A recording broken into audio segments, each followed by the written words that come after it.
Hi అండి, అందరికీ good morning. చూడండి, అమ్మ వాళ్ళ ఇంటికి ఉన్నాం మేము. మా అల్లుడు చూడండి, మా తమ్ముని కొడుకు ఈయన.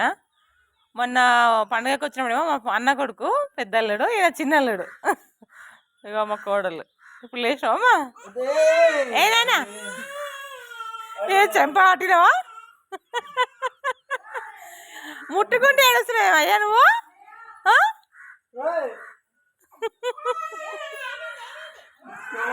నాని ఏమన్నావు నాని నువ్వు?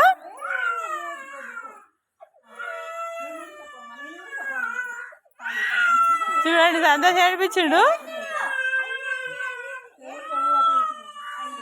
ముట్టుకుంటూ ఏడుస్తున్నాడు. ఇక మా చిన్న కోడలు అయితే ముగ్గేస్తుందిడా. ఏ